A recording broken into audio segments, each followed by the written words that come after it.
Yo, how's it going everybody? You got Sketch here and welcome back to the channel. On this episode, we're checking out one of my favorite releases of 2025, and this game combines run and gun, gallery shooter, and cyberpunk into one incredible ride. We're looking at Neon Inferno, developed by Zenovia Interactive and published by Retroware, releasing in 2025. This game wears a lot of influences and it's just as stylish as it is functional. When I saw the trailers pop up on the timeline, I knew I had to try this. But before banging on too much more, let's check out the story. In 2054, New York crime syndicates and corruption run the city, even having the police on the take. In this neo-dystopia, two assassins work for an organization known as the Family. Angelo and Mariana aim to be at the top of the food chain for various gains until the tables unexpectedly turn. Your mission is to stay at the peak of the city's power structure at whatever cost, and stay on your guard since every organization has their crosshairs on you and your crew. Gameplay-wise, you've got a 2D run and gun that fuses multiple styles together, set to a cyberpunk backdrop through 6 missions. The action stays intense from the moment you step on the streets, and you'll be cleaning up numerous types of dregs. As you traverse the city, you'll battle the Yakuza, NYPD, and Pangea core factions, each with unique soldiers and majors. Everyone is gunning for you, and no one is above shooting you in the back, so staying on the swivel is crucial here.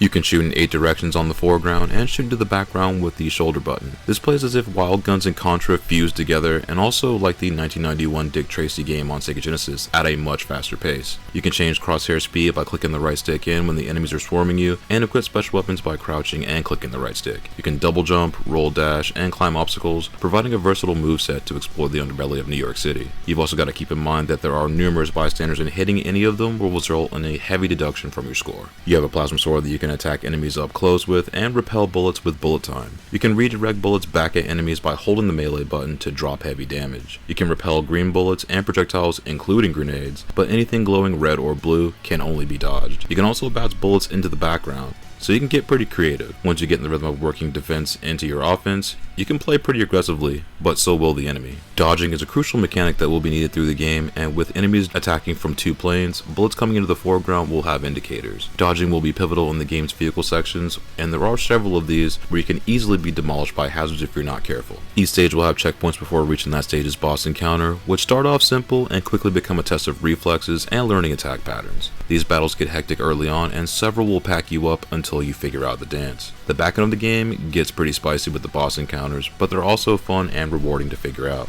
Once you clear each boss, you'll receive a mission breakdown and rating. Depending on your rank, you can stack bonuses or be invoiced for damages or casualties. In between stage, you can visit the gunslinger shop to get new weapons and upgrades, but you can only carry 1 per stage. You can return items if you're strapped for cash, so you can play around with various builds to see what you like, but you can get through the game without these if you wish to. Those upgrades do come in handy, however, laying waste to endless waves of enemies rapidly, but you do have a limited amount of those gun-based upgrades. Once you get your arsenal situated, you'll visit the Dawn and get your next assignment, and the commentary gives you the mission brief along with a dose of Mafia-style cinema. You can ask for details, or just get the brief and get right to it. The middle of the game lets you pick what order that you want to do the missions in, and once you get through those, the last 2 stages will begin. Graphics-wise, Neon Inferno runs on the Unity engine and is mainly done in pixel art, and this honestly looks great here as you'll see a lot of visual effects and awesome sprite work. The sprites and backgrounds are wonderfully detailed here, feeling like they're ripped straight out of the pages of a comic book, coupled with the action set pieces that feel like they're right out of all your favorite sci-fi flicks. The amount of references to various media is astounding, even down to the NYPD resembling the judges of Judge Dredd and 50-foot mech suits. The parallax scrolling of each area puts multiple enemies on 2 planes, and the background details have a lot of variety from the streets, penthouses, and velvet skylines of NYC. The vehicle sections are badass chase sequences, and these are fun diversions from the on-foot objectives. The visuals, no matter the speed, are nothing short of incredible, and its art style lends superbly to its action. Each faction has their signature style, and that's secondary to their stage backgrounds.